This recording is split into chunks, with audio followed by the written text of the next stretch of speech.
Hello dear, मैं भूतेश आपका even coaching centre YouTube channel पर बहुत बहुत वेलकम करता हूँ। आज के दिन भाई भयंकर बारिश चल रही है कई इलाकों में। चंडीगढ़ में भी बहुत भयंकर बारिश चल रही है। बट चलो, हमें अपना काम तो करना ही है। इस वीडियो के अंदर मैं आपको क्या करवाने वाला हूँ ये मैं आपको बताता हूँ। देखो, एसएससी सीजीएल का लास्ट ईयर जो एग्ज़ाम हुआ था, लास्ट ईयर मैं क्यों लिख रहा हूँ क्योंकि जो एसएससी है वो आगे पीछे एग्ज़ाम कंडक्ट करती रहती है। 2022 का 23 में करेगी, 23 का 24 में करेगी। मतलब जो रिसेंट इससे पहले जो अपना टीयर 1 हुआ है उसकी जो मैथ की टफेस्ट शिफ्ट है जिसमें सबसे कम एवरेज स्कोर रहा है बच्चों का, वो मैं आपको करवाने वाला। ठीक है। और आपको ये जानना बहुत ही ज़्यादा ज़रूरी है कि इससे आपका क्या फ़ायदा होएगा। इससे आपका नुकसान भी हो सकता है अगर आप इसको गलत तरीके से लेंगे तो इसको किस तरीके से हमने सीखना है, क्या माइंडसेट हमारा होना चाहिए, वो मैं आपको बताता हूँ। देखो भाई, इसको इस तरीके से नो टाइम कीपिंग, इसको इस तरीके से नहीं देखना। कई बच्चे क्या करेंगे, हर एक क्वेश्चन का टाइम कीप करते हैं कि मैं इस क्वेश्चन को 30 सेकंड में, 45 सेकंड में, 25 सेकंड में कितने में कर पाया। ठीक है। एग्जाम के पास ये काम अगर आप करोगे और वो भी टफेस्ट शिफ्ट के साथ करोगे, वैसे टफेस्ट शिफ्ट होना ज़रूरी नहीं है, ये काम करोगे अपना दिमाग ख़राब करना है तो एक एवरेज शिफ्ट भी आपका दिमाग ख़राब कर देगी। ठीक है। तो आपने ये नहीं देखना कि ये क्वेश्चन आप कितनी देर में कर रहे हो। ठीक है, नहीं देखना आपने बिल्कुल। जब आप मॉक टेस्ट देते हो और जब आप यूट्यूब पर वीडियो देखते हो, जब आप वीडियो देखते हो तो उस वक्त आप ज़्यादा वो होगे कि सर बता रहे हैं उससे पहले कर पाऊंगा कि नहीं, या फिर पॉज करके मैंने ज़्यादा देर तो पॉज नहीं कर लिया। ठीक है, तो वहाँ पर कोई पता नहीं लगता आपकी स्पीड का। हमारी जो स्पीड है वो ओवरऑल मैटर करती है, ओवरऑल पूरे मैथ्स के सेक्शन को हम कितनी देर में ख़त्म करते हैं। ठीक है। तो यहाँ पर आपने क्या करना है, सिर्फ आपको ये देखना है कि भाई नॉलेज चेक हम कर रहे हैं कि आपको आ रहा है कि नहीं। अब ये नॉलेज चेक भी मैं क्यों करवा रहा हूँ, इसके पीछे ये रीज़न है कि अगर आपने डिसेंट तैयारी भी की है, एवरेज तैयारी की है अपनी जितनी करनी चाहिए, अब निकम्मे हो तो फिर तो अब मैं क्या ही बताऊँ, मैं कुछ नहीं कर सकता। तो ये जो टफेस्ट शिफ्ट है जो हमारे एग्जाम में आती है उसमें भी आपको काफ़ी क्वेश्चन आते हुए मिलेंगे, यानी कि 20 या 20+ क्वेश्चन आपको आते हुए मिलेंगे। जिसके अंदर एवरेज मार्क्स बच्चों के 27-28 हैं, उसके अंदर आपके 40+ इजीली आ जाएंगे। मतलब 5 क्वेश्चन छोड़ दोगे 25 में से, इस तो कर ही लोगे मुझे पता है, अगर आप नेगेटिव मार्किंग का शिकार ना हो, अगर आप गलत टाइम पर गलत क्वेश्चन ना करो। तो हमें यहाँ पर क्या सीखना है, मैं इस पेपर को इस तरीके से अटैम्प्ट करूँगा जैसे एक स्टूडेंट एग्जाम में अटैम्प्ट करेगा, लगभग उस टाइप से अटैम्प्ट करूँगा। प्योरली वैसे भी अटैम्प्ट नहीं करूँगा, क्योंकि प्योरली वैसे अटैम्प्ट करूँगा तो बहुत ज़्यादा आगे, बहुत ज़्यादा राउंड लेने पड़ते हैं। मैं कोशिश करूँगा 2 राउंड में कर दूँ इसको या 3 राउंड में कर दूँ। ठीक है, आपको आइडिया हो जाएगा कि जो राउंड वाइज है वो क्या होता है। ठीक है। और इन क्वेश्चंस को सॉल्व करने में मैं मतलब कि बहुत ज़्यादा भी एक्सप्लेन नहीं करूँगा, इतना एक्सप्लेन करूँगा कि आपको समझ में आ जाएगा, ताकि हमारा जो टाइम है वो वैल्यूएबल है। ठीक है। मैं ये उम्मीद करूँगा, आपने क्या करना है, जैसे ही मैं क्वेश्चन को दिखाऊंगा आपने इस क्वेश्चन को कामली पढ़ना है। आपके लिए क्या क्या काम है, सबसे पहले आपने कामली उस क्वेश्चन को पढ़ना है। ठीक है। और समझना है। आपने बिल्कुल भी हड़बड़ी नहीं मचानी, बिल्कुल भी जल्दबाजी नहीं करनी कि मैं इस क्वेश्चन को जल्दी कर दूं, किसी भी क्वेश्चन को जल्दी कर दूं। ठीक है। एग्जाम के अंदर आप किसी एक क्वेश्चन को कितना जल्दी करते हैं, इससे कहीं ज़्यादा इंपॉर्टेंट है क्या कि आप उस क्वेश्चन को उसके राइट टाइम पर कर रहे हैं कि नहीं। राइट टाइम क्या मतलब है, राउंड 1, राउंड 2, राउंड 3। एक क्वेश्चन को स्किप करने का डिसीजन जो है वो आप कितना जल्दी ले रहे हैं, और जो स्किप करने का डिसीजन है वो इन दोनों स्टेजेस के बाद ही होता है। इसके बाद हम डिसाइड करेंगे कि इस क्वेश्चन को मैं अभी करूं। सिर्फ 2 ही डिसीजन है, आपको राउंड नहीं डिसाइड करना होता कि फर्स्ट राउंड में करूंगा या 3 में। आपको वो अपने आप अपने राउंड में चला जाएगा कि अभी करूं या बाद में करूं। अब बाद में करने के लिए भी 2 तरह के क्वेश्चन होते हैं, क्या कि मैं मार्क फॉर रिव्यू कर दूं, या पता नहीं क्या है, समझ में ही नहीं आ रहा तो जस्ट इसको छोड़ दो, समझ में नहीं आ रहा तो कोई दिक्कत नहीं है। अगर आपको ये लग रहा है कि अभी नहीं करना चाह रहा बट मैं इसको पक्का कर लूँगा बाद में, या फिर मैक्सिमम चांस है मैं इसको बाद में कर लूँगा। अब ये नहीं है कि 25 में से 15 क्वेश्चन को तो आप मार्क कर रहे हो, मार्क करने मार्क भाई 3-4 क्वेश्चन होते हैं। अब सारी बुक को अंडरलाइन थोड़ी करते हैं हम, तो 3-4 क्वेश्चन है जो आपको लग रहा है ये पक्का हो जाएगा बट अभी मैं नहीं करना चाह रहा, शायद टाइम ज़्यादा वेस्ट हो जाएगा, उनको हम मार्क करते हैं। Mark for review and next हम आगे बढ़ जाते हैं। जब हमारा पहला राउंड पूरा होता है तो उसके बाद हम जो क्वेश्चन हमने मार्क किए हैं उनके ऊपर नज़र मार लेते हैं, क्योंकि उनके होने के ज़्यादा चांसेस हैं। तो आपने क्या करना है, पहले बड़ी ही शांति से जो क्वेश्चन है उसे पढ़ना है, उसके बाद उसे समझना है। ठीक है, मोस्ट प्रोबेबली आप क्वेश्चन को कर लेंगे और आप कर लेंगे। अगर आपको किसी क्वेश्चन को करने में ज़्यादा टाइम भी लग रहा है तो टेंशन मत लो, एक आधे क्वेश्चन को करने में ज़्यादा टाइम लग जाएगा, 3-4 क्वेश्चन को करने में ज़्यादा टाइम लग जाएगा तो ज़्यादा दिक्कत नहीं होती। दिक्कत तब होती है जब जो क्वेश्चन आपको स्किप करना चाहिए उसको आप अभी के अभी कर देते हो, तो आप पूरे 3 मिनट वेस्ट कर देते हो। अगर आप एक ऐसा क्वेश्चन जो आपको 35 सेकंड में करना चाहिए आप उसको 45 सेकंड में कर रहे हो, मान लो आप ऑन एन एवरेज 10 मिनट ज़्यादा ले रहे हो, 10 सेकंड ज़्यादा ले रहे हो, 20 क्वेश्चन पर भी 10 सेकंड ज़्यादा लोगे तो 200 सेकंड। ठीक है, 60 से डिवाइड करो, 3 मिनट समथिंग, तो 3 मिनट का ऊपर नीचे। अब जीके और इंग्लिश में तो आप ऊपर नीचे करोगे नहीं, अगर मैथ और रीजनिंग में 3-3-6 मिनट, अगर 5-6 मिनट का ऊपर नीचे चल जाता है अगर हमने डिसीजन ठीक लिए हैं तो, और आप हर एक क्वेश्चन में थोड़ी ना लेट करोगे। तो मैं कहना क्या चाह रहा हूँ, एक क्वेश्चन के टाइम को मेजर करने से ज़्यादा ज़रूरी है इस डिसीजन को मेजर करना कि ये हम ठीक ले रहे हैं कि नहीं। ठीक है, क्लियर है?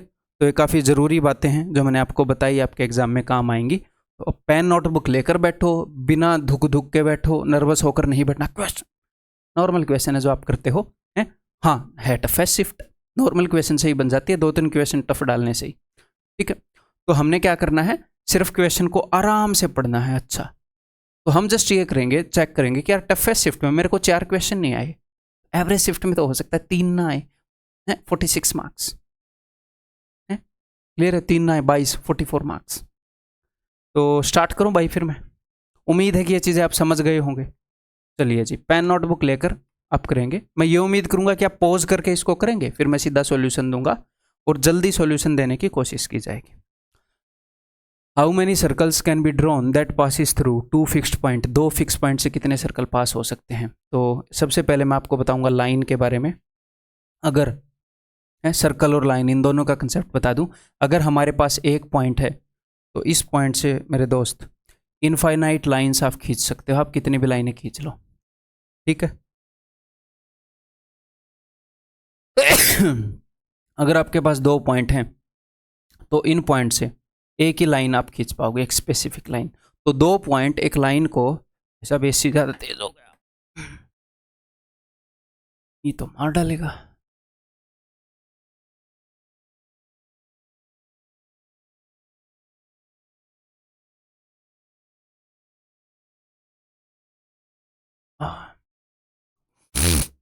देखो, एक लाइन को फिक्स करने के लिए 2 पॉइंट जो हैं वो एनफ है।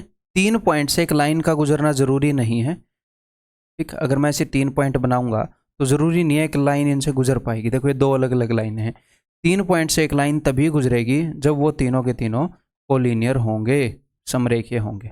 ऐसे ही अगर हम बात करें एक सर्कल की, अगर आप एक पॉइंट बनाओगे उससे कितने सर्कल बनाए जा सकते हैं, उससे मेरे दोस्त इनफाइनाइट सर्कल गुजर सकते हैं। अगर आप 2 पॉइंट बनाओगे तो उससे भी इनफाइनाइट सर्कल्स गुजर सकते हैं। ऐसे ऐसे एक हिसाब से इन 2 पॉइंटों को जोड़ूंगा तो एक कॉर्ड है। तो ऐसे कितने सर्कल हैं, मान लो ये 5 सेंटीमीटर है, ऐसे कितने सर्कल हैं जिनकी कॉर्ड 5 सेंटीमीटर हो सकती है। दुनिया के हर एक सर्कल की कॉर्ड 5 सेंटीमीटर हो ही सकती है।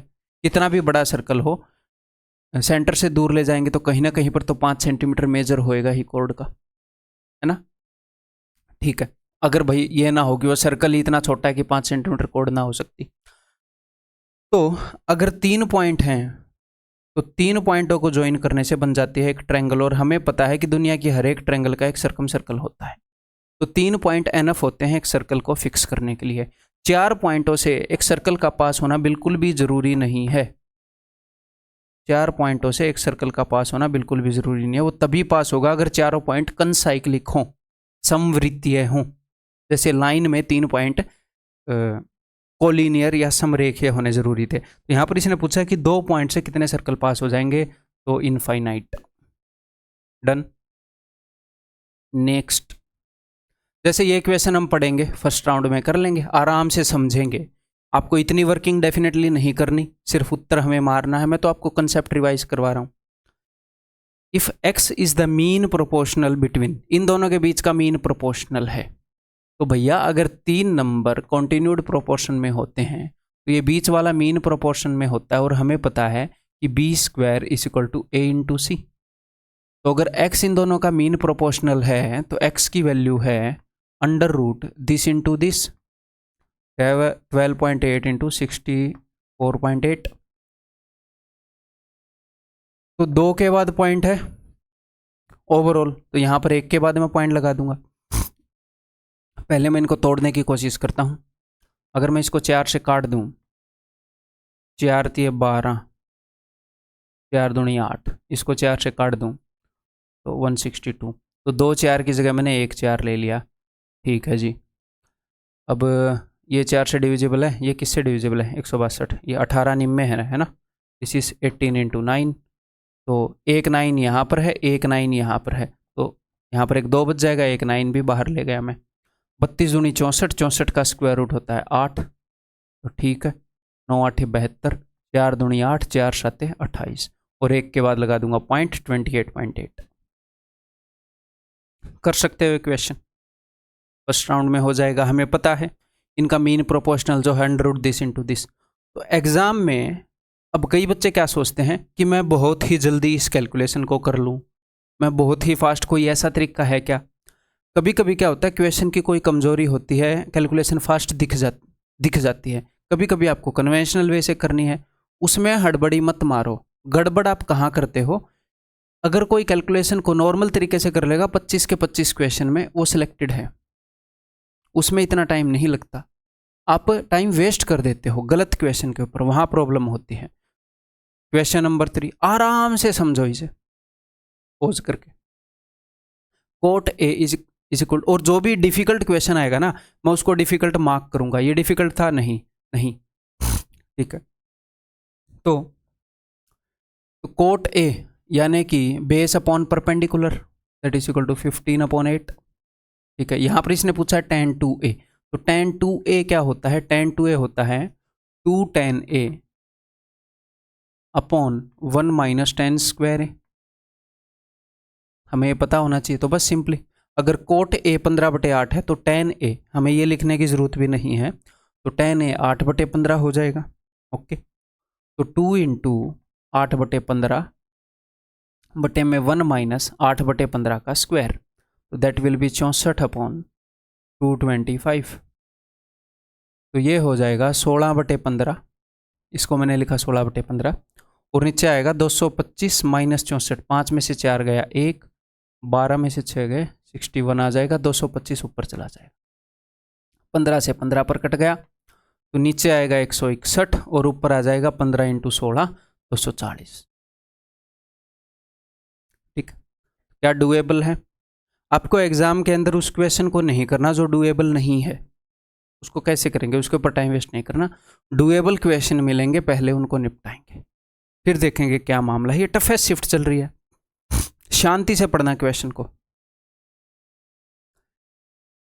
The table given below shows the number of persons participating in a survey. जैसे ही DI का क्वेश्चन आता है तो आपको एक थोड़ी सी बड़ी स्टेटमेंट पढ़नी होती है और उसे समझना होता है।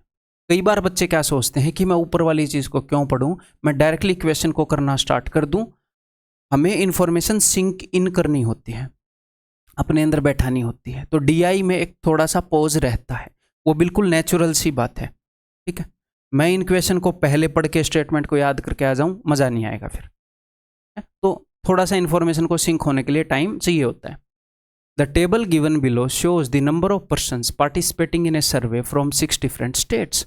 ऐसे केस में फिर मैं यहाँ पर देखूंगा, अच्छा ये स्टेट्स हैं, ये पर्सन है, अच्छा अलग स्टेट से, ठीक है, ये पर्सन पार्टिसिपेट कर रहे हैं। मैं समझ गया मामला क्या, स्टेट है और कितने पर्सन पार्टिसिपेट कर रहे हैं।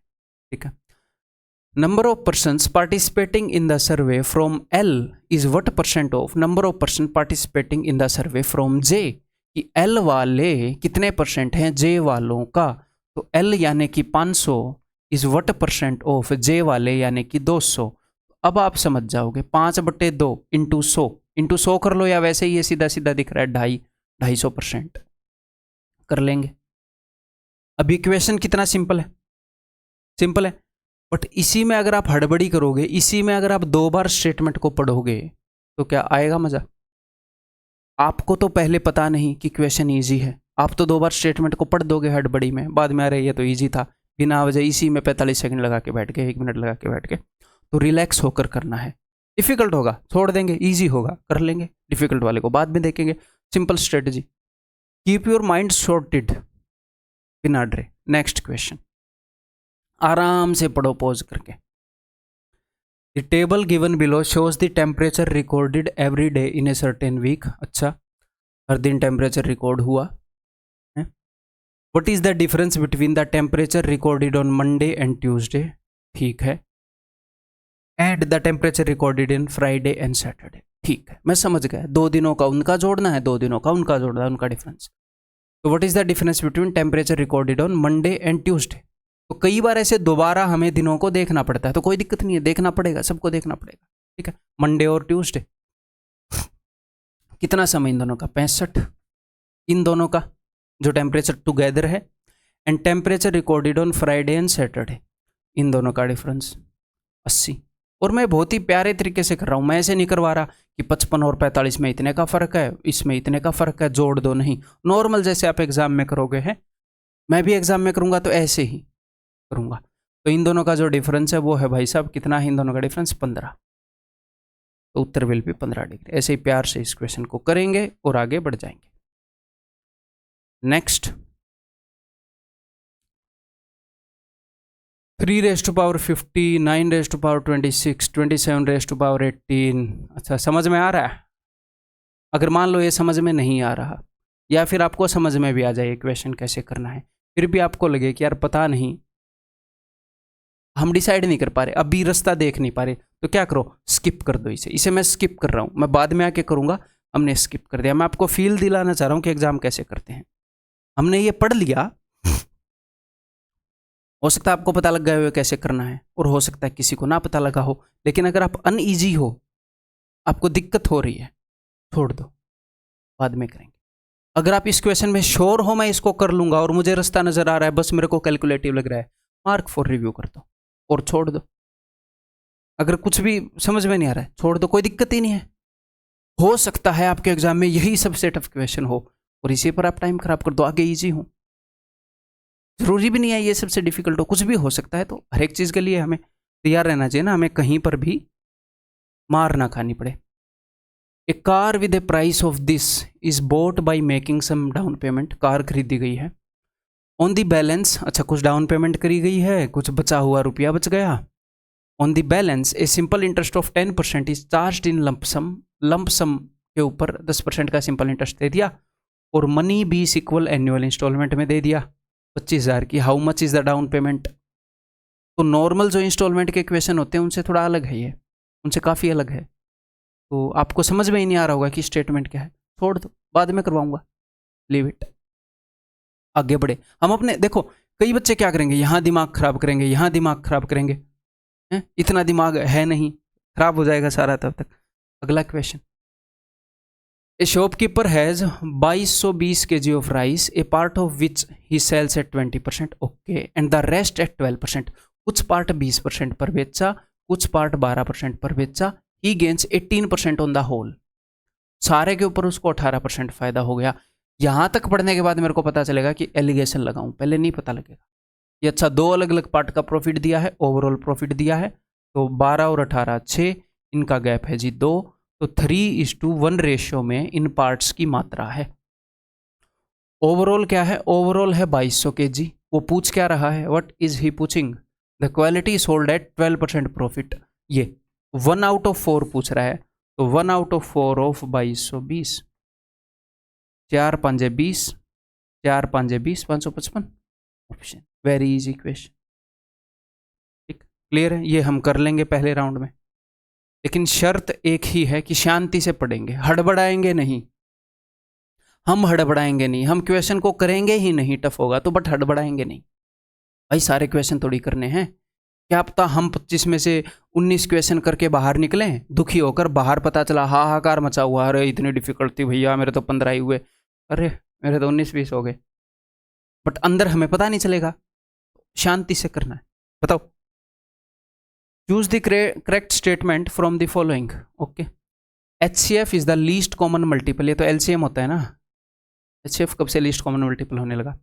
HCF ऑफ 2 और मोर numbers is the highest number which perfectly divides all the given numbers. ठीक है, HCF यही तो होता है, 2 या 2 से ज़्यादा नंबरों का जो HCF है वो बड़े से, हिंदी वालों के लिए बता रहा हूँ, वो बड़े से बड़ी वो संख्या है जो सबको परफेक्टली डिवाइड करता है, पूर्णतः विभाजित करता है। Option be easy question, HCF की डेफिनेशन है। आगे क्या लिखा है डजंट मैटर, चाहो तो पढ़ लो, कोई सेंस ही नहीं बनाएगा। नेक्स्ट, अब हम शांति से पढ़ेंगे इसको भाई, आप शांति से पढ़ोगे। देखो, the pie chart given below shows the production, ये वाली मैंने सिर्फ इंग्लिश में लिख दिया भाई, मेरे पास इतना टाइम नहीं था आप लोगों के लिए वीडियो जल्दी बनाना चाह रहा था, तो हिंदी वालों इसी से पढ़ लेना। The pie chart given below shows the production of 6 different factories. Okay, अलग अलग फैक्ट्रीज की प्रोडक्शन है। The total production of all these 6 factories is 12,000। सारी फैक्ट्रीज की सारी प्रोडक्शन 12,000 है।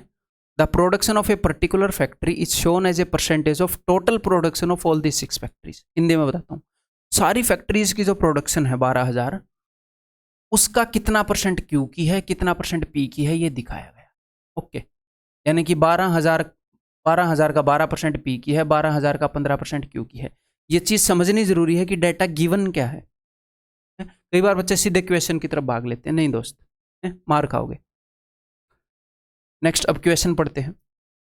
मैं आपको समझा रहा हूं, आपको उतना टाइम नहीं लगेगा, ये जो मैं बात बोल रहा हूं वो करने में उतना टाइम नहीं लगेगा। मैं समझा रहा हूं, बोल रहा हूं, इसलिए मैं नॉर्मल से ज़्यादा टाइम ले रहा हूं। ठीक है, इतनी कॉमन सेंस तो होगी ना आप में। एक बार मैंने एक क्वेश्चन सोल्व करके दिखाया 2-3 अलग अलग मेथड से, तो 19 मिनट की वीडियो बन गई। तो एक बच्चा बोल रहा है आपने 19 मिनट लिए तो हम एग्जाम में कैसे करेंगे? बेटा मैं एग्जाम में ऐसे बोल बोल के समझाऊंगा, मैं मतलब ऐसे लिख लिख के ऐसे बताऊंगा। पागलों वाली बातें करते हैं कई लोग। ठीक है, तो आप लोग कम टाइम लेंगे। चलिए अभी पढ़ते हैं। J1 है the value of average production of P and R। ठीक है जी। J2 the value of average production of Q and T। ठीक है, अब जैसे J1 की ये वैल्यू दी है तो कई बार बच्चे फिर P और R पर जाएंगे, मत जाओ, अभी आप समझ गए ना। J1 क्या है? कोई 2 चीज़ है, उनकी एवरेज है, हमें इतना पता लगा है J1 है क्या, निकालना नहीं है, निकालना है नहीं है बाद में पता चलेगा ना। J2 value of average production of Q and T। ठीक है, इनकी एवरेज प्रोडक्शन J2 है। What is the value of J1 minus J2? अच्छा, इनका डिफरेंस निकालना है। अब मैं दोबारा देखूंगा, J1 क्या थी? P और R की एवरेज, तो P और R 12 और 30 कितना 42/2 एवरेज निकालनी ना। 42/2 21 माइनस J2 Q और T की एवरेज, तो Q कहाँ है और T 35/2, तो 35/2 इस इक्वल टू ये 2 इंटू 21 42, 42 12 में से 5 गए 7, 7/2। 7/2% किसका? 12,000 का। ये मैंने परसेंटेज में निकाला ना। उसका 1% कितना है? उसका 1% है भाई, 2 के बाद पॉइंट लगा दो ये, तो 7/2% हो जाएगा इतना। तो 2 छिक्के 12, 7 छिक्के 42 है, 4×4 = 420 मूवी आई थी ना एक। ऑप्शन बी डुएबल था क्या?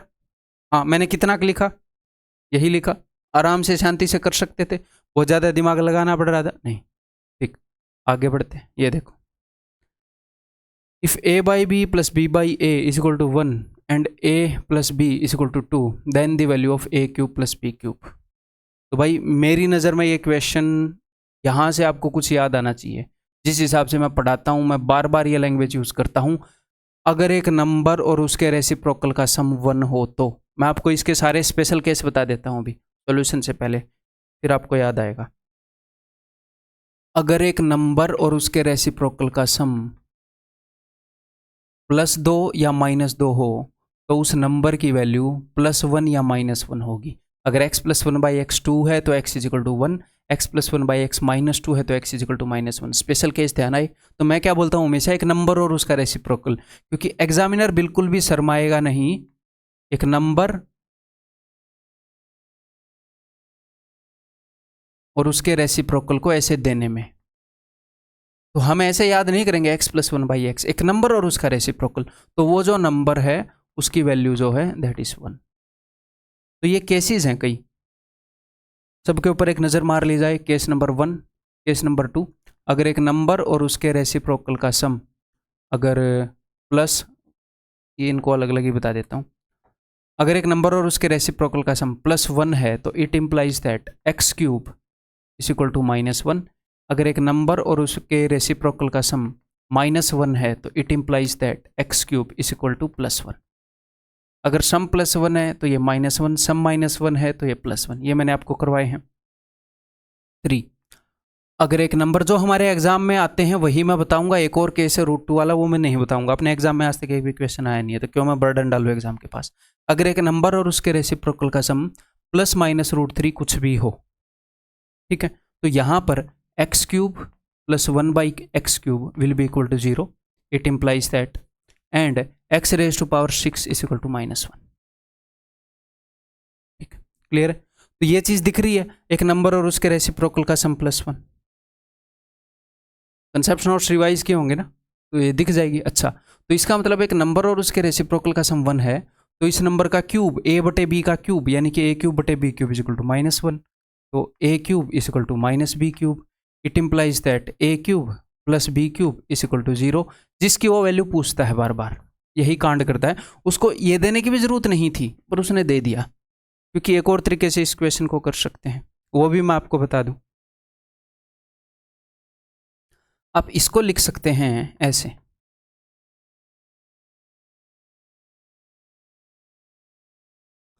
है ना। तो उसने इसकी वैल्यू बता दी 2 और उसने इसकी भी वैल्यू बता दी। इसकी वैल्यू ऐसे भी बताई जा सकती है, अगर आप इसको सोल्व करेंगे ऐसे तो इसकी वैल्यू 0 आएगी, यहां से इसकी वैल्यू 0 आ जाएगी, ठीक है, तो इसीलिए 0 हो जाएगा। बट ये सारे क्वेश्चन ऐसे भी किए जा सकते हैं और ये इजी वे है। तो इसको मैं मॉडरेट क्वेश्चन मान लूँ, वैसे तो बहुत ही रिपीटेटिव क्वेश्चन है, डिफिकल्ट तो मैं नहीं मानूंगा। नेक्स्ट,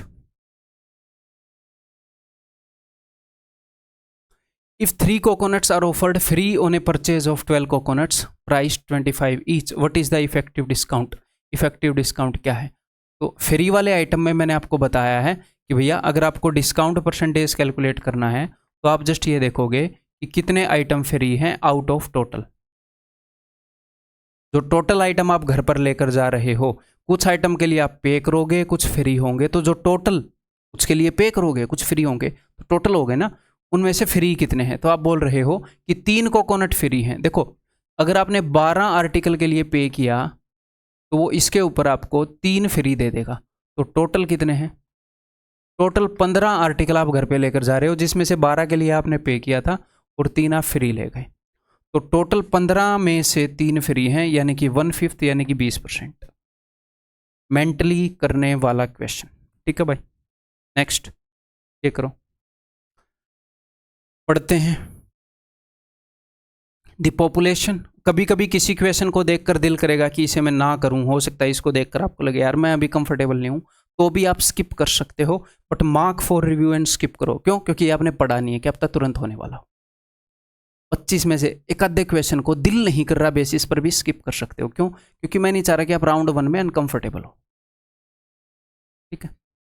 वैसे मोस्ट प्रोबेबली हम कोशिश करेंगे, एसएससी में ऐसे क्वेश्चन आते नहीं जो ऐसे अनकंफर्टेबल करें बिना वजह, पढ़ लेने चाहिए हमें। देखो, the population of a country A decreased by p%, ठीक है, and the population of country B decreased by q% from the year 2020 to 2021। इसको मैं स्किप कर दूं आप लोगों के लिए, स्किप कर देता हूं, बाद में करवा दूंगा, ठीक है। ओके जी, मान लो ये हमने बिना पढ़े स्किप कर दिया, तो ये मैंने कर दिया है मार्क, बाद में मैं मार्क वाले को पहले करूंगा सॉल्व। नेक्स्ट क्वेश्चन, आराम से सोल्व करने की कोशिश करो। A chord of length 40 centimetre is drawn in a circle having diameter 50 centimetre, ठीक है, यानी कि रेडियस 25 है और कॉर्ड की लंबाई 40 है, रेडियस 25 है। ये लो भैया, रेडियस 25, इसकी लंबाई 40 है, तो यहाँ से परपेंडिकुलर मारूंगा तो 20-20 में बटेगा, 15-20-25 का पाइथागोरियन ट्रिपलेट, 3 4 5 के 5 गुना है सारे, ठीक है। What is the minimum distance, minimum distance उसने पूछा है, ओके जी, of other parallel chord of length 30 cm in the same circle from 40 cm long chord। ये 40 cm लॉन्ग कोड है, एक और कोड है जो 30 सेंटीमीटर लंबी है, उसका इससे मिनिमम डिस्टेंस क्या होगा अगर वो इसके पैरेलल है? तो 2 पैरेलल कोड इस तरीके से बन सकती हैं। मान लो कि ये वाली कोड है AB, और एक ये वाली कोड है CD। अगर आप इनको सेंटर के अलग अलग बनाओगे तो इनके बीच में डिस्टेंस हो जाएगा इतना। अगर आप इनको सेंटर के एक साइड बनाओगे तो इनके बीच में डिस्टेंस हो जाएगा इतना। तो सेंटर के एक साइड बनाने में डिस्टेंस जो है वो कम होता है। उसको आप इधर भी बना सकते हो, बनानी तो इधर ही है, लेकिन क्वेश्चन को सोल्व करने के लिए मैं ऊपर भी बना दूंगा, क्योंकि इधर बहुत कुछ लिखा हुआ है। तो मैंने ऊपर बना दी 15 सेंटीमीटर वाली कोड, सॉरी 30 सेंटीमीटर वाली कोड, जो 15-15 में टूटेगी। तो ये रेडियस तो 25 है, 15, 25 और 20, तीसरी तो 20 ही है, 15, 20, 25 की। तो 20 और 15 इनको जोड़ मत देना 35, क्यों? क्योंकि वो मैंने वैसे ही ऊपर बनाई है, एक्चुअल में वो कोड आएगी यहाँ पर 30 है ना, इससे छोटी है ना, इसके नीचे आएगी ऐसे। तो ये 15 है, ये 20 दूर है, तो ये 5 और दूर होएगी, तो 5 का गैप होएगा, सेम साइड पे होंगी, तो है ना। क्लियर है भाई? Doable question. Next, if 4x square plus y square is equal to 40 and xy is equal to 6 find the positive value of, तो हमें इसकी वैल्यू निकालनी है। अगर दो चीज़ों का प्रोडक्ट गिवन है तो देखो 6 एकम 6 भी मैं कर सकता हूँ। अगर मैं 6 और 1 करूँ, वैल्यू या तो निकल जाएंगी या नहीं निकलेंगी, तो हिट एंड ट्रायल मार भी सकते हो, नहीं भी, ठीक है। तो 6 करूँगा तो 6 का स्क्वायर, और ये बहुत ज़्यादा हो जाएगा, है ना। अगर 6 वाई को दूंगा तो 6 का स्क्वायर और 1, अच्छा ये सेटिस्फाई कर रहा है, ये भी कर रहा है। अगर मैं y को 6 मान लूँ और x को 1 मान लूँ, मैं हिट एंड ट्रायल कर रहा हूँ। एग्जाम में ऐसा hit and trial first round में मत करना, है ना। 6 का स्क्वायर 36, x की वैल्यू 1, तो 36 और 4 40, बात तो बन गई। तो y की वैल्यू अगर 6 है, x की 1 है, तो 6 और 2 8, खलास। ठीक, एग्जाम में नहीं करेंगे, नेक्स्ट राउंड में करेंगे अगर हिट एंड ट्रायल करेंगे तो। इसका बेसिक वे से एग्जाम में हम कर लेंगे फर्स्ट राउंड में इसको, ठीक है। मैं थोड़ा सा डेविएट हो रहा हूँ। अगर मैं 3 दूनी, जस्ट कंसेप्ट सिखाने के लिए, 3 दूनी 6 मानूँ, तो 3 3 9 चौके 36 और 2 का स्क्वायर 4, ये भी सेटिस्फाई कर गया। तो 3 दूनी 6 और 2 8, अटैक, है ना। अब एग्जाम में कैसे करेंगे वो आपसे पूछ के आ रहा है, find the positive value of इसकी वैल्यू पूछ रहा है। तो मेरे भाई 2x का स्क्वायर 4x स्क्वायर y का स्क्वायर ये, तो 2x प्लस वाई के स्क्वायर में क्या क्या होता है? 2x प्लस वाई के होल स्क्वायर में एक तो होता है 4x square plus Y square, एक और चीज़ होती है क्या, 2ab वाली टर्म, 2 इंटू ए इंटू बी, यानी कि एक 4xy होना चाहिए। तो मैं इसके अंदर 4xy जोड़ रहा हूँ। xy की वैल्यू है 6, तो 6 चौके 24, उस साइड जुड़ जाएगा 24।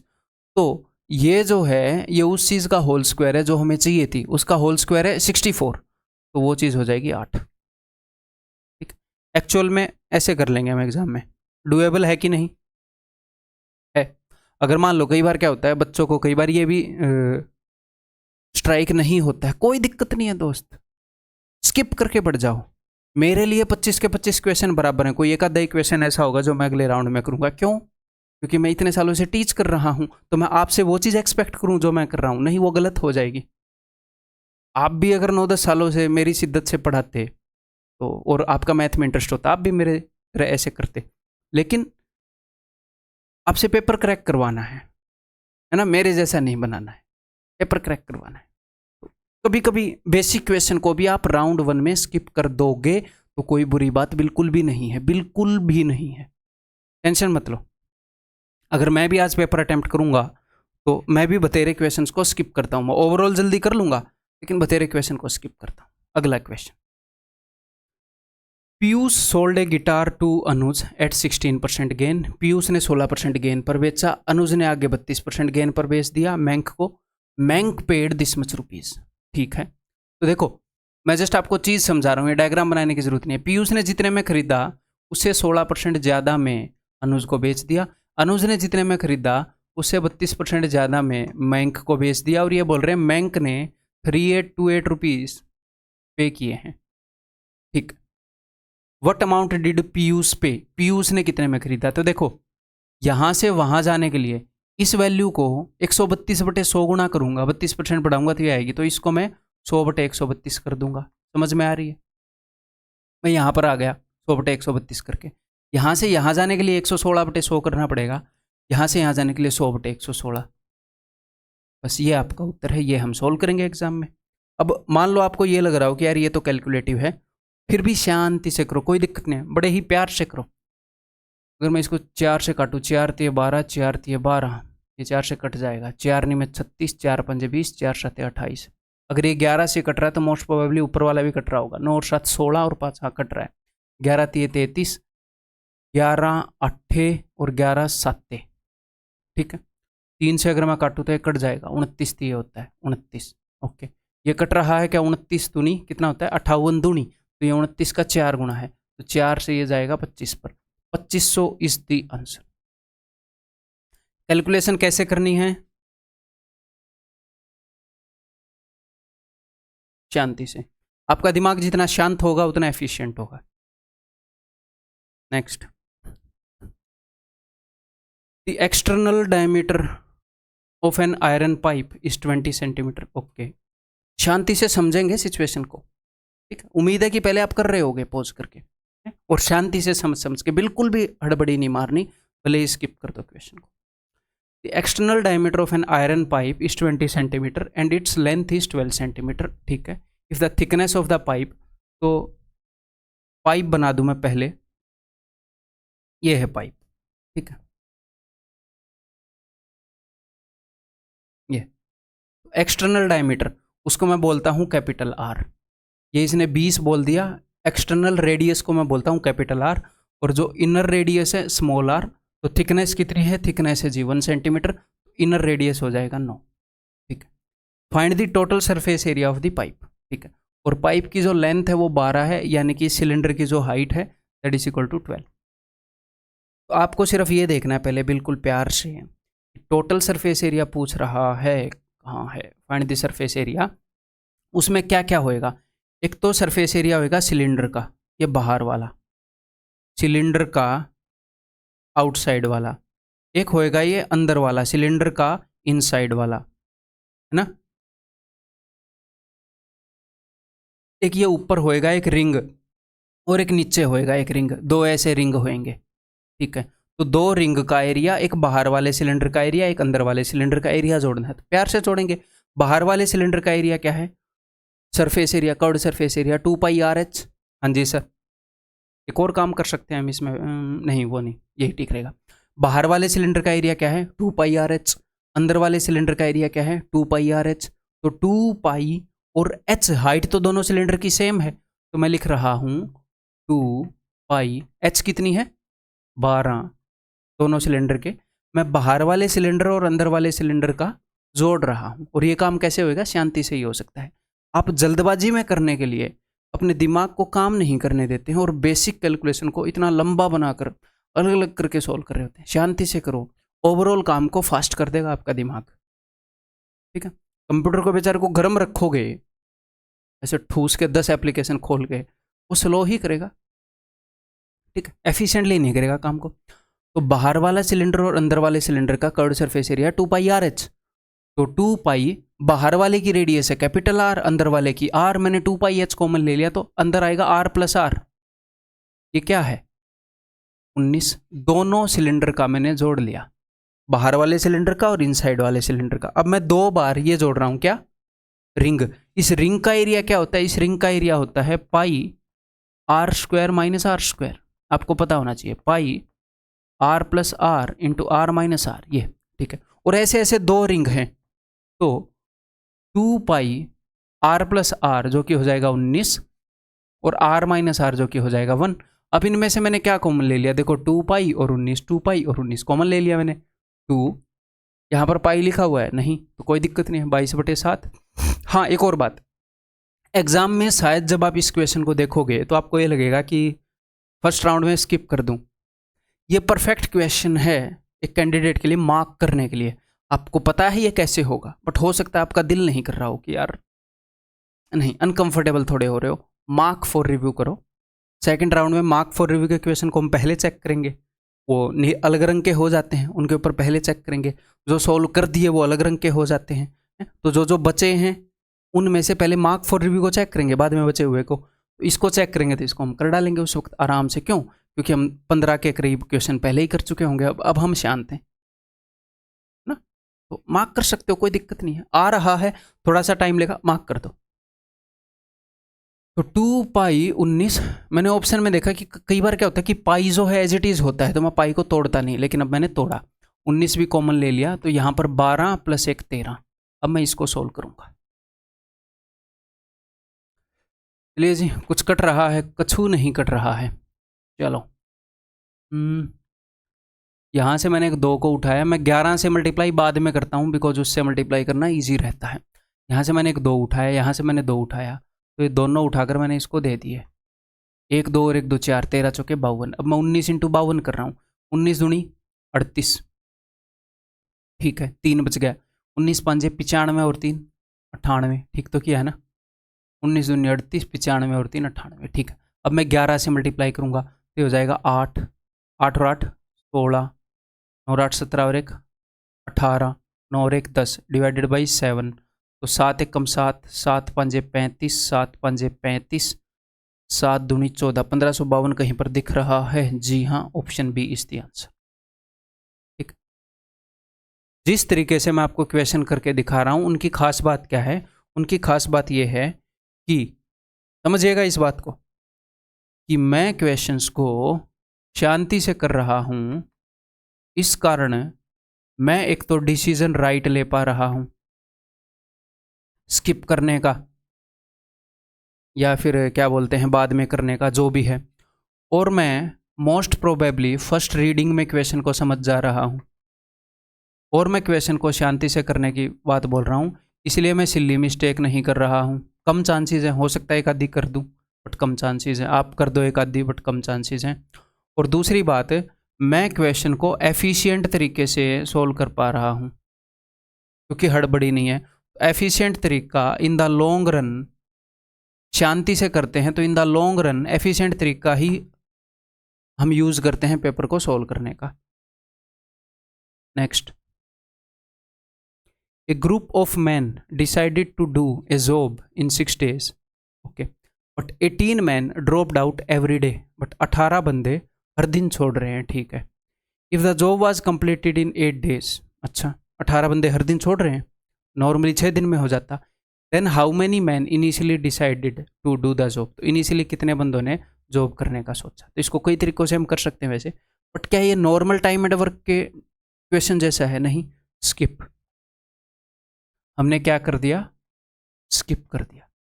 हो सकता है आपके दिमाग में तरीका ही ना आ रहा हो, मोस्ट प्रोबेबली नहीं आएगा तरीका, ठीक है, स्किप कर देंगे, बाद में देखेंगे।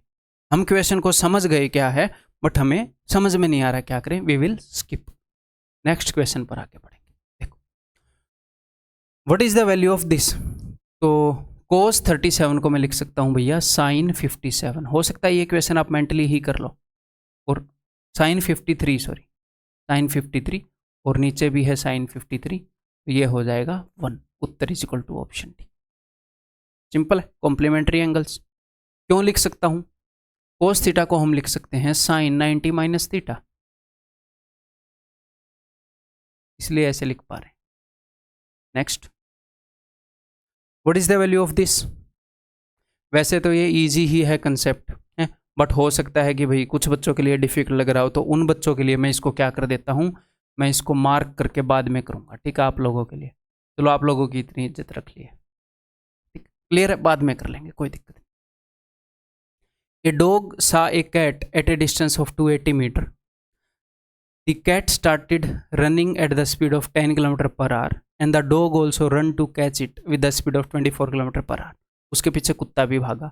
How much time will the dog take to catch the cat? तो कोई दिक्कत नहीं है, उनके बीच का जो डिस्टेंस है, उस डिस्टेंस को डॉग उस स्पीड से कवर करेगा, जो भी उनकी स्पीड का डिफरेंस है, सेम डायरेक्शन में भाग रहे हैं, तो वो आ जाएगा टाइम। तो 280 मीटर डिस्टेंस को 24 - 10, 14 की स्पीड से, लेकिन ये स्पीड किलोमीटर/h में है, मीटर पर सेकंड में बदल दो 5/18 से गुणा करके, ठीक है, ये उत्तर आ जाएगा। 14 दूनी 28, 5 चौके 20, 18 चौके 72, तो ये आ गया 72 सेकंड। अब 72 सेकंड को आप 60 से डिवाइड करोगे तो 1 मिनट कर दो एक तो, और एक कितने बच गए? 12 सेकंड, तो 12/60 यानी कि 1/5। कई बार कई बच्चे इसको क्या कर देंगे, इसको 1.12 मिनट कर देंगे, जो कि गलत है।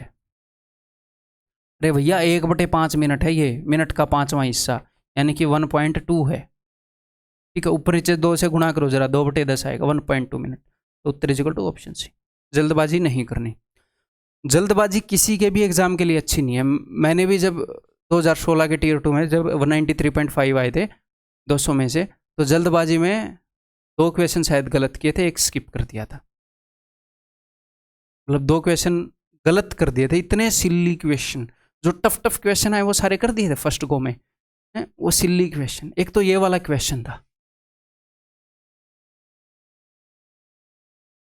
ये था, और उसने ऐसा कुछ पूछ रखा था x की पावर 2019 प्लस x की पावर, मतलब ऐसा कुछ था। मैंने बस माइनस में गड़बड़ी कर दी। शांति से करना है, हड़बड़ी किसी की सेहत के लिए ठीक नहीं है। Next, a tangent is drawn from a point m to a circle, ठीक है, which meets the circle at t। m से एक पॉइंट खींचा गया जो सर्कल को t पर मिलता है। thus that mt is equal to 12 and a secant MAB intersect the circle at point A and B। एक secant है MAB जो A और B पर intersect कर रही है। if MA is equal to 8 then what is the length of chord AB। तो ये तो बहुत ही सिंपल है, MT square is equal to MA into MB। आपको पता है 12 12 144 होता है, 18 8 144 होता है, तो MB is equal to 18, 18 में से 8 गए 10, उत्तर is equal to 10। First go में कर देंगे, आगे बढ़ेंगे। Next, P is equal to this, then what is the value of this. तो ये पेट क्वेश्चन है एग्जामिनर का। इसको जब आप देखोगे P3 से डिवाइड करोगे, P क्यूब से, सॉरी, तो P6 बाई P3, तो ये आ जाएगा P cube plus P plus 1 by P plus 1 by P cube. अब आप समझ गए, क्या समझ गए, कि हमने एक तो ये निकालना है और एक ये निकालना है, ये 2 चीज़ें हैं। ओके जी, तो मेरे पास P है। ये आपसे कब निकालने के लिए बोलता है examiner, P cube plus 1 by P cube, जब आपके पास ये हो, है ना। तो ये है आपके पास, अभी निकालते हैं। P की वैल्यू वो है, तो 1 बाई P की वैल्यू क्या होगी, 1 बाई P की वैल्यू होगी, ये मैं आपको बहुत बार बता चुका हूँ। कुछ भी गिवन हो, बच्चे कई बार इसको रटते हैं कि 7 का स्क्वायर 49 है, 16 3 48 है, 1 का डिफरेंस है। तो ये देखो, कुछ भी गिवन हो और इसको आपने रेसिप्रोकल करना है, तो दोस्त एक तो इसके बीच का साइन पलट दो। आप बोलोगे जी हाँ, पलट दिया, और नीचे इन दोनों के स्क्वायर का डिफरेंस लिख दो। इसका स्क्वायर है 9, इसका स्क्वायर है 5, 9 में से 5 गए 4, खत्म। अगर P की वैल्यू ये है तो 1 बाई P की वैल्यू, एक तो इनके बीच का साइन पलट दो और नीचे इनके स्क्वायर का डिफरेंस लिखोगे। इसका स्क्वायर है 49, इसका स्क्वायर है 48, 4 चौके 16 3 48, तो डिफरेंस है 1, तो नीचे 1 लिखने की जरूरत नहीं होती बस। तो जब इनके स्क्वायर का डिफरेंस होता है तो नीचे 1 लिखने की जरूरत नहीं होती। इसीलिए P का रेसिप्रोकल क्या, 1 बाई P क्या आ जाता है, बस बीच का साइन बदल जाता है। अदरवाइज ये चीज़ सब पे लागू होती है, नीचे स्क्वायर का डिफरेंस लिखना होता है। तो ये कर लेते हैं जी, ये तो कट गया, 7 और 7 14। अब अगर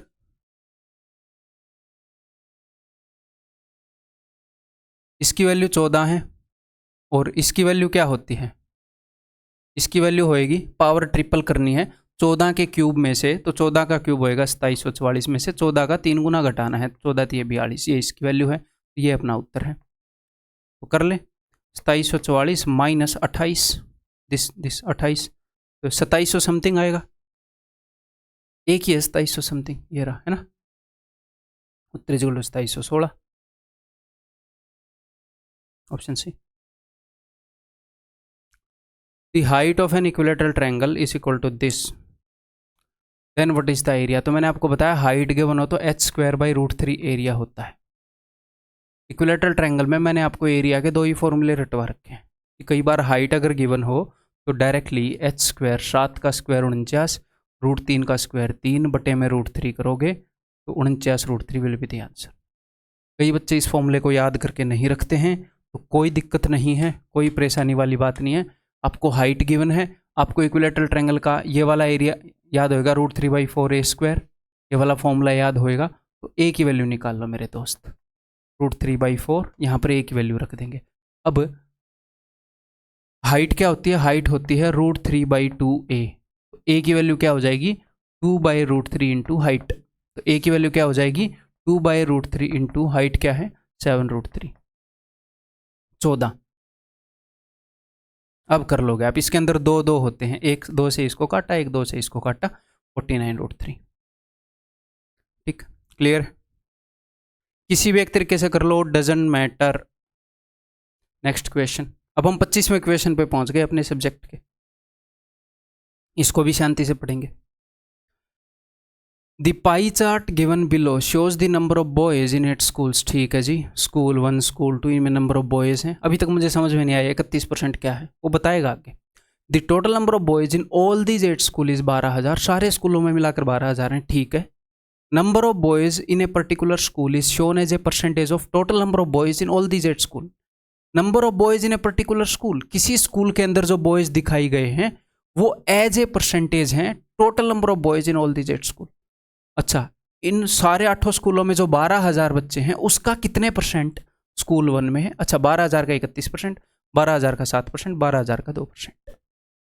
ये एक्सप्लेन करके बताने में बहुत टाइम लगता है, आप तुरंत समझ जाओगे पढ़ के कि अच्छा ये है, 12,000 का परसेंटेज शो किया गया है। आगे पढ़ेंगे। The average number of boys in S1 and S2 is what percent of the average number of boys in S6 and S8। तो मुझे एग्जैक्टली ये निकालने की जरूरत नहीं है कि S1 और S2 में कितने बच्चे हैं, बिकॉज ये परसेंटेज सेम वैल्यू के हैं। तो मैं एग्जैक्ट वैल्यू क्यों निकालूं, मैं परसेंटेज में ही देख लूंगा। दो चीज़ों का रेशियो ही तो निकालना है, दो चीज़ों का परसेंटेज यानी कि रेशियो ही निकालना है। उन दोनों चीज़ों का रेशियो मिल गया तो परसेंटेज भी मिल जाएगी। तो average number of boys in S1 and S2, S1 plus S2/2 बटे में S6 प्लस S8 बाई 2, तो मैं बाई 2 भी नहीं करूंगा, दोनों में बाई 2 है। S1 प्लस S2 ऊपर में लिखूंगा 31, S2 का है 38, बटे में S6 एंड S8, S6 का है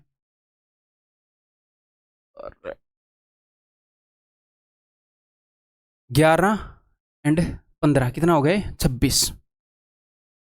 2 से काटेंगे 19 बटे 13, तो ये कितना ज़्यादा है 6 ज़्यादा है। तो ये जो ऊपर वाला है ये 13 तो है ही है, यानी कि 100% तो है ही है, उससे 6 और ज़्यादा है। यानी कि ये क्या है, अगर मैं आपको बताऊं 1 + 6/13, 100% तो है ही है, 6/13 तो 50% से थोड़ा सा कम। 13 का 50% 6.5 होता है, तो 100-150% से थोड़ा सा कम होएगा। ये रहा ऑप्शन डी। ठीक, क्लियर।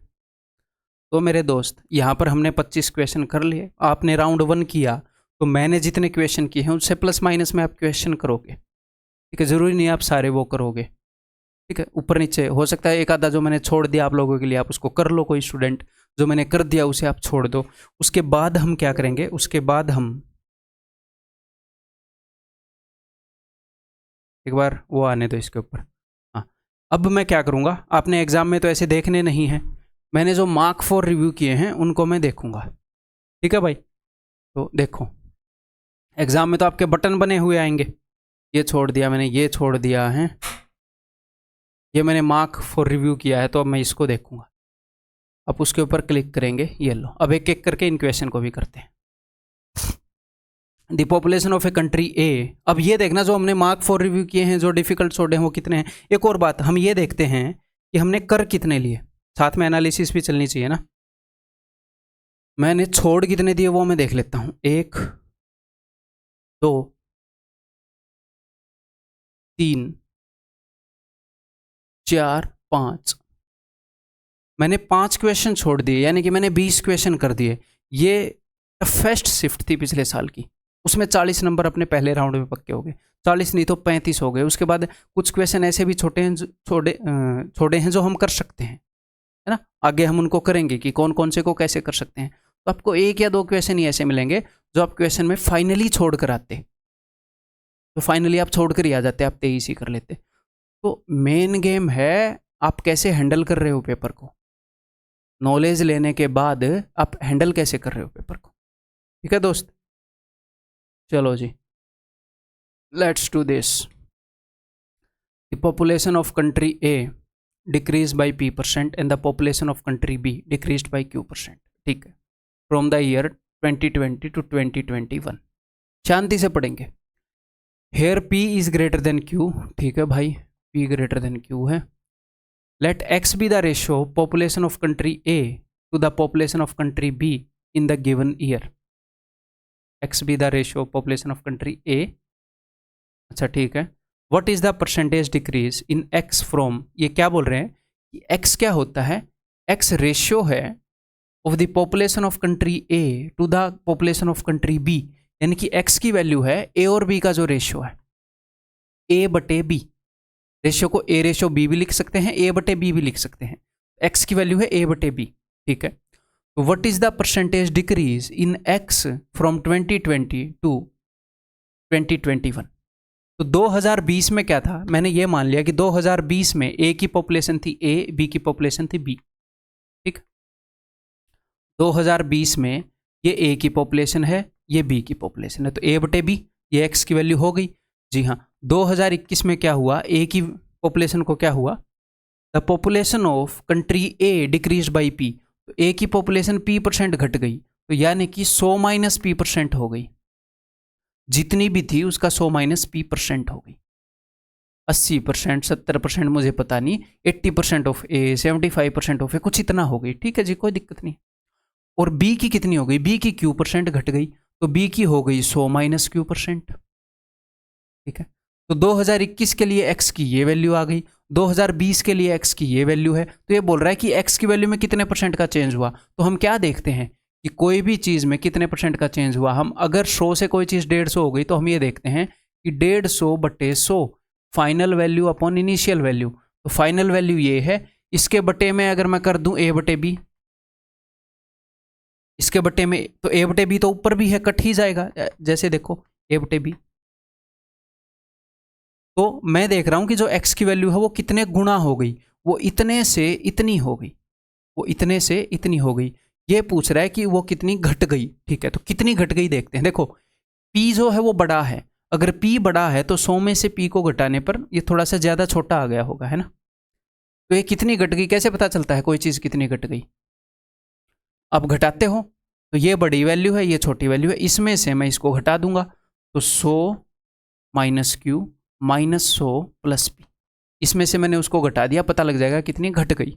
100 से 100 गया, P माइनस Q घट गई, ठीक है जी, कितने पर, 100 माइनस Q पर। अच्छा, तो P minus Q is what % of 100 minus Q, तो गुणा में 100। तो इस क्वेश्चन में कैलकुलेशन डिफिकल्ट थी या फिर जस्ट बेसिक जो अंडरस्टैंडिंग है उसको वो चेक कर रहा था, बेसिक अंडरस्टैंडिंग को वो चेक कर रहा था, ठीक।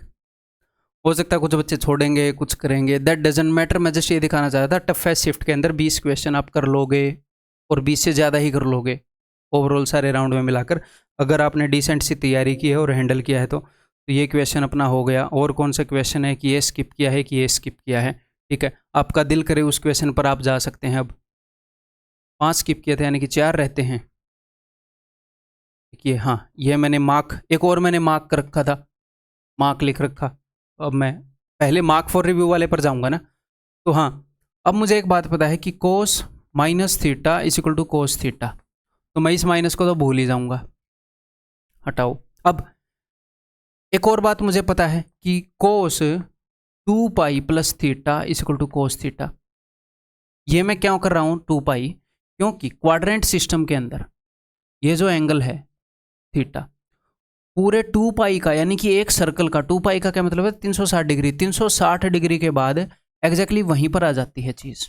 तो 360 डिग्री कितनी बार जुड़ा है उससे फर्क नहीं पड़ता, आपको पता होगा, है ना। तो 17/3 को मैं 2 तरीके से लिख सकता हूँ। 17/3 को 3 5 15 और 2 बच गए 3, तो ये क्या होता है, ये होता है 5 + 2/3। इसको मैं एक और तरीके से लिख सकता हूँ, कैसे, 3 छिक्के 18। देखो जब आपने किया 3 5 15 तो 2 बच गए, मैंने किया 3 छिक्के 18 तो -1 बच गया, तो 6 - 1/3 ऐसे भी लिख सकता हूँ, 3 छिक्के 18 -1। सर आपने ऐसे क्यों लिख रहे हो, क्योंकि मैं इसको इवन बनाना चाह रहा हूँ, 2 का मल्टीपल बनाना चाह रहा हूँ। क्यों, क्योंकि 17 पाई बटे 3, इसको मैं लिख सकता हूँ 3 छिक्के 18 6 पाई - 1/3 पाई, क्योंकि 2 पाई के मल्टीपल को आप इग्नोर कर सकते हो। कई बार ऐसे क्वेश्चन आते हैं, आप करने को यहाँ पर पाई की वैल्यू 180 डिग्री भी रख सकते हो, ठीक है। तो ये है कोस 2 पाई - पाई/3, तो 2 पाई को मारो गोली, हटाओ, तो ये हो गया कोस माइनस पाई बाई 3। अब आपको पता है भैया कोस के अंदर नेगेटिव को इग्नोर कर सकते हो, कितनी बार भी इग्नोर कर दो फर्क नहीं पड़ता। ये कोस पाई बाई 3 यानी कि कोस 60 यानी कि 1/2 है, ऑप्शन सी। ठीक, क्लियर है। ये चीज़ें सारी मैंने सिखा रखी हैं, किसी को इन कंसेप्ट्स में प्रॉब्लम नहीं होनी चाहिए, बहुत ही फ्लुएंटली बहुत ही बढ़िया तरीके से सिखा रखी हैं। ठीक है, बहुत सारी चीज़ें यूट्यूब पर सिखा रखी हैं, बहुत सारी चीज़ें बैच में सिखा रखी हैं। ठीक है भाई, जिसने बैच लिया उसके अंदर सब कुछ आपको मिल ही गया होगा। ठीक है, मतलब जो भी चीज़ मैं जहाँ पर भी मान लो मैं PYQ करवा रहा हूँ, वो मैं हर एक जगह जो भी कंटेंट दे रहा हूँ वो मैं ईमानदारी से देता हूँ। तो ये 2 क्वेश्चन हो गए। अब इन 3 क्वेश्चनों में डिसाइड करना हो गया। अब क्या है, मार्क फॉर रिव्यू वाले हमने कर लिए, करने थे तो कर लिए। अब आप जब क्वेश्चन के ऊपर जाओगे तो आप देख लोगे ये आपको करना है, नहीं करना है, या आगे बढ़ना है। या फिर जब आपको लगे यार 2-3 क्वेश्चन ही बचे हैं बट रीजनिंग में तो मैं ज़्यादा क्वेश्चन छोड़ के आया था जो मैं कर सकता था, हम उन पर चले जाएंगे। कि अब इनका जूस नहीं निकलेगा मेरे से, उन पर चले जाएंगे। ठीक है, अब मैं ये सारे करूँगा आपके लिए। ठीक है, देखो तो भाई इसको मैं लिख सकता हूँ 3 की पावर 50। अगले वाला इसको मैं लिख सकता हूँ, अगर 9 की पावर 26 है तो 3 के लिए ये पावर हो जाएगी 52, डबल हो जाएगी ना। तो 3 की पावर 52, देखना इजी ही है ये क्वेश्चन। तो 3 की पावर 3 है ये, तो 3 × 18 54, प्लस 3 की पावर 28 दूनी 56, प्लस 3 की पावर 2 × 29 58।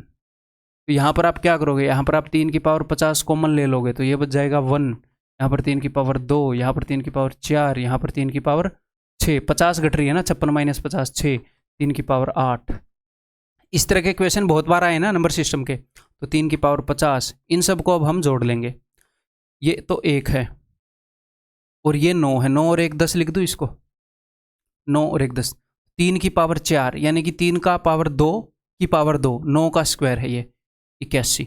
अब आगे क्या है देखो, इसके अंदर 9 से गुणा करेंगे तो ये आएगा, या फिर आप इसको ऐसे देख सकते हो 3 की पावर 9 की पावर 3, 9 का क्यूब 729 है।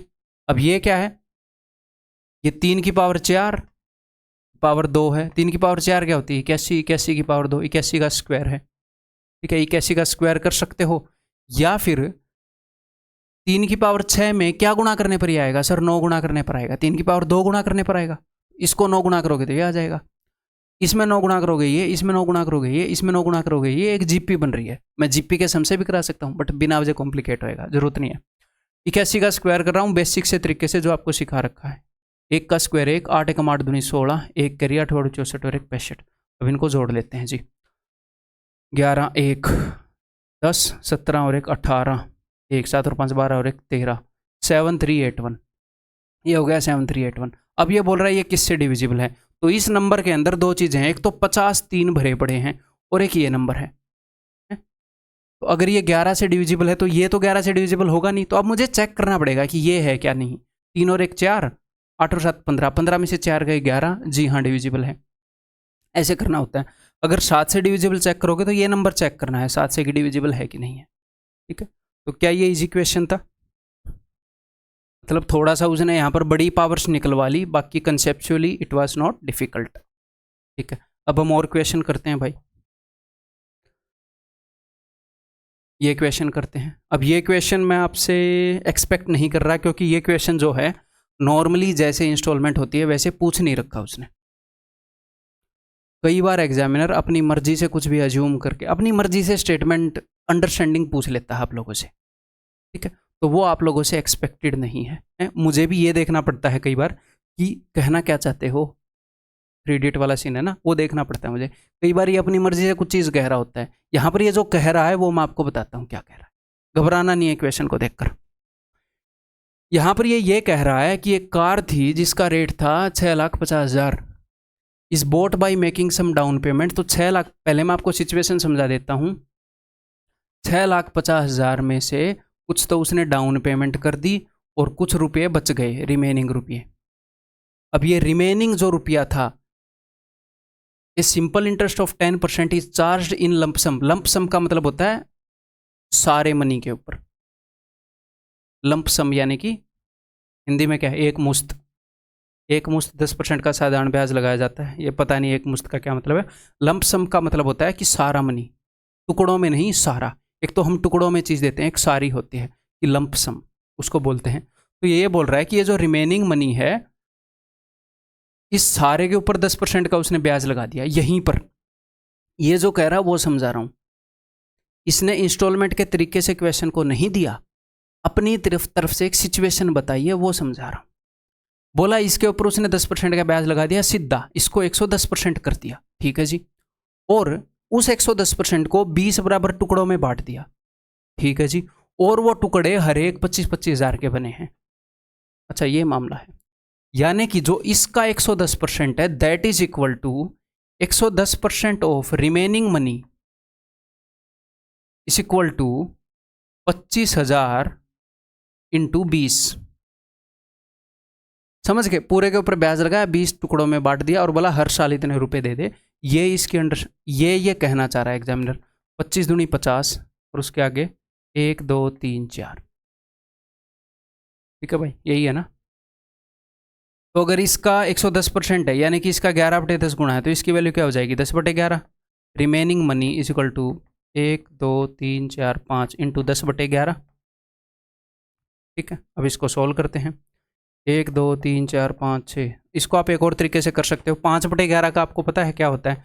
5/11 ये होता है 0.4545, ऐसे ही चलता रहेगा। नीचे अगर 11 है तो 9 का पहाड़ा चलता है, 9 5 45 ना। तो 5/11 आपको अगर याद हो, 5/11 इंटू 100 परसेंटेज में ये रटवाया जाता है, वो इंटू 100 होता है। 5/11 की वैल्यू 45.45 नहीं होती, वो इंटू 100 की वैल्यू होती है। 5/11 की 0.45 होती है, ठीक है। तो जितने जीरो लगेंगे उतने ही अक्सर आ जाएंगे। तो जीरो कितने हैं भाई? 5/11 के आगे जीरो कितने हैं? 1 2 3 4 5 6। 1 2 3 4 5 6 0.45। ठीक, ठीक किया है क्या मैंने? इकाई, दहाई, सैकड़ा, हजार, 10,000, लाख। ठीक है। तो ये रिमेनिंग मनी है, बाकी की डाउन पेमेंट थी, तो इसमें से ये घटा दो। अब आप बोलोगे सर ये कैसा अजीब सा सवाल है? जी हाँ, अजीब सा सवाल तो है। हमेशा नहीं पूछता, वो कभी कभी पूछ लेता है, क्या करें। 100 में से ये गए 55, 9 में से 5 गए 4, 9 में से 4 गए 5, 14 में से 5 गए 9, 5 195455। ये रहा। ये एक अजीब सा सवाल है, not expected from you. Exam में छोड़कर भी आ जाओगे तो कोई दिक्कत नहीं है। 25 में से एक सवाल ऐसा मिला। अब एक सवाल बचा है अपना, उसको देख लेते हैं मामला क्या है। ये छोड़ दिया था हमने, देखो। अब इसको मैं आपको अलग अलग तरीकों से करवाऊंगा, ठीक है। A group of man decided to do a job in 6 days but 18 man dropped out every day. पहले सिचुएशन को समझते हैं कि कुछ लोगों ने 6 दिन में काम करने का डिसाइड किया। मान लो एक्स बंदे थे, तो वो बंदे पहले दिन एक्स यूनिट करते, फिर एक्स यूनिट, फिर एक्स यूनिट, फिर एक्स यूनिट, फिर एक्स यूनिट, फिर एक्स यूनिट। 6 दिन हो गए तो काम को कर देते, इतने यूनिट टोटल काम था। लेकिन हर दिन 18 बंदों ने छोड़ना स्टार्ट किया, ठीक है। हर दिन, पहले दिन एक्स बंदों ने काम किया, लेकिन अगले दिन x-18, अगले दिन 18 और छोड़ गए यानी कि x-36, अगले दिन 18 और छोड़ गए यानी कि x-54। ऐसे करके काम में 2 और दिन लग गए, 8 दिनों में काम हुआ, ठीक। Then how many man initially decided to do the job. अगर आपको एग्जाम में कोई तरीका ना स्ट्राइक हो और टाइम आपके पास बचा है, क्वेश्चन एक ही बचा है या 2 ही बचे हैं, तो आप ऑप्शन यूज कर सकते हो कि आप ये मान लो कि x की वैल्यू है 300, तो 6 दिनों में अगर 300 बंदे काम करेंगे तो 1800 यूनिट है, ठीक है। अब पहले दिन 300 ने काम किया, अगले दिन इसमें से घटा दो, इसमें से 18 घटा दो तो हो जाएगा 282, फिर इसमें से 18 घटा दो, ठीक है। ऐसे करके आप कर सकते हो। तो ये क्या बन जाएगी? ये एक एपी बन जाएगी, -18 -18। और आप चेक कर सकते हो कि 8 दिनों में यहाँ पर जो काम हुआ और 6 दिनों में यहाँ पर काम हुआ वो इक्वल है कि नहीं। जस्ट एक मेथड बता रहा हूँ, कुछ भी स्ट्राइक ना हो, टाइम बचा है थोड़ा सा, 1-2 मिनट लगा कर अगर नंबर मिल जाएंगे तो बढ़िया बात है। ऐसे करके हम कर सकते हैं। या फिर कैसे करेंगे, देखो अब बताता हूँ। मान लो एक्स बंदे लगे थे तो 6 दिनों में काम कर सकते हैं ग्रुप ऑफ मैन एक्स बंदे, तो टोटल काम है 6x यूनिट। और दूसरे तरीके से जो काम हुआ वो हुआ, पहले एक्स बंदों ने काम किया, फिर x-18 बंदों ने काम किया, फिर x-36 बंदों ने काम किया। कब तक काम किया सर? ये 8 दिन तक काम हुआ। तो देखो, दूसरे दिन 1 बार 18 घटा, तीसरे दिन 2 बार 18, 18 दूनी 36, तो 8वें दिन 7 बार 18 घटेगा, तो x-126। तो इन सबको जोड़ दूं, ऐसे मैं मान लेता हूँ x प्लस एक्स माइनस 18 ये एक है, अगले दिन काम हुआ x minus 36 dash dash dash dash x minus 126 ये 8वें दिन काम हुआ। बात समझ में आ गई कि नहीं आ गई? एक बार फिर से बताना चाहूँगा, यहाँ पर 6 दिन तक रोज x बंदों ने काम किया तो 6x यूनिट काम कर दिया। यहाँ पर पहले दिन x बंदों ने काम किया, अगले दिन x माइनस 18 और छोड़कर चले गए, 18 और घट गए, x माइनस 36 बंदों ने काम किया, फिर 18 और घट गए, x माइनस 54 बंदों ने काम किया। ठीक, ऐसे ही चलता रहा, 8 दिन तक चला। तो दूसरे दिन के जब हमने देखा था कि कितने बंदे हैं तो हमें 18 एक बार घटाना पड़ा। तीसरे दिन एक बार 18 घटा रहा, 18 दूनी 36, तीसरे दिन 2 बार 18 घटा, ऐसे ही 8वें दिन 7 बार 18 घटेगा। एपी की अंडरस्टैंडिंग है ये। ठीक, तो यहां पर टोटल कितने दिन तक काम चला? 8 दिनों तक। तो x तो 8 बार आएगा, हाँ जी सर, और माइनस 18 प्लस 36 प्लस 54, सब में से मैंने माइनस कॉमन ले लिया, प्लस 54 ये कहाँ तक जाएगा? ये जाएगा 126 तक। तो क्यों ना मैं 18 इनमें से कॉमन ले लूँ, है ना? तो यहाँ पर क्या बचाएगा? 1 2 3, कहाँ तक? 7 तक। तो n into n plus 1/2 sum of first natural numbers, तो 7 इंटू 8/2। ठीक है, कर डालते हैं, तो 2 में 18। तो अब देखो 6x को इधर लेकर आऊँगा तो ये हो जाएगा 2x इस इक्वल टू, इसको मैं उधर लेकर जाऊँगा 9 इंटू 7 इंटू 8 को, तो 2 चौके 8, तो x की वैल्यू आ जाएगी जी 9 चौके 36, 7 चौके 42, 7 21 और 4 252। ठीक, क्लियर? हमारे 25 क्वेश्चन हो गए दोस्त। ठीक, क्लियर है, बात समझ में आ गई? इसको एक और तरीके से हम कर सकते हैं बट वो छोड़ो, ये ओके है अपने लिए। तो अपने सारे क्वेश्चन हो चुके हैं। कुल मिलाकर मैंने आपको ये जो क्लास ली है उसका बेनिफिट आपने क्या उठाना है, अब एक बार समरी सुन लो कि भाई आपने ये नहीं देखना कि आपने क्वेश्चंस में कितना टाइम लिया, फिर से बता रहा हूँ, नहीं देखना। आप सिर्फ ये देखो कि आपसे हुए कितने नहीं। मान लो आपने फर्स्ट राउंड में क्वेश्चन नहीं भी किए हों, मान लो मैंने आपको बोला है कि आपसे 20 क्वेश्चन हो जाएंगे लेकिन 25 में से आपने 17 ही क्वेश्चन किए। आप सिर्फ ये देखो कि इस 25 में से ऐसे कौन कौन से क्वेश्चन थे जो मैं एग्जाम में बिल्कुल भी नहीं कर पाता। मान लो वो क्वेश्चन आपके निकले 5, सपोज कि यार ये तो मैं एग्जाम, हालांकि 5 नहीं निकलेंगे बट मान लो आपके निकल गए 5, तो मैं आपको ये कहना चाह रहा हूँ कि आपकी जैसी तैयारी है उसमें आप 5 क्वेश्चन नहीं कर पाते इनमें। तो इसका मतलब ये है कि अगर टफेस्ट शिफ्ट भी आई तो अगर आप ठीक से पेपर को हैंडल करोगे तो आप 20 क्वेश्चन कर पाओगे। अब कर पाए नहीं कर पाए वो अलग बात है, अलग अलग मौके में अलग अलग परफॉर्मेंस होती है, आप कर पाओगे, यू हैव द एबिलिटी। ये आप इस क्लास से लेकर जाओ कि कितनी कैपेबिलिटी है, और आप इजीली प्री क्वालिफाई कर जाओगे। ठीक है, प्री को क्वालिफाई करना is not a big deal अगर आपको राइट गाइडेंस मिले और आप डिसेंट एफर्ट्स लगाएं। ठीक है, यह मैं इस क्लास से आपको देना चाहूँगा। आपका जो एवरेज स्कोर है, कितने क्वेश्चन आपने किए, वो भी आप कमेंट करके बता सकते हो। आपको इससे कितनी मदद मिली ये भी आप बताओ, इसके बेस पर मैं अगली वीडियो ऐसी ही लाऊं कि नहीं। ये टफेस्ट शिफ्ट थी, मैं सेकंड टफेस्ट थर्ड टफेस्ट ले आऊँगा, वो भी इसी लेवल की है। ठीक है, तो दैट्स ऑल भाई, बाय बाय, टेक केयर, फिर से अगली वीडियो के अंदर मिलते हैं।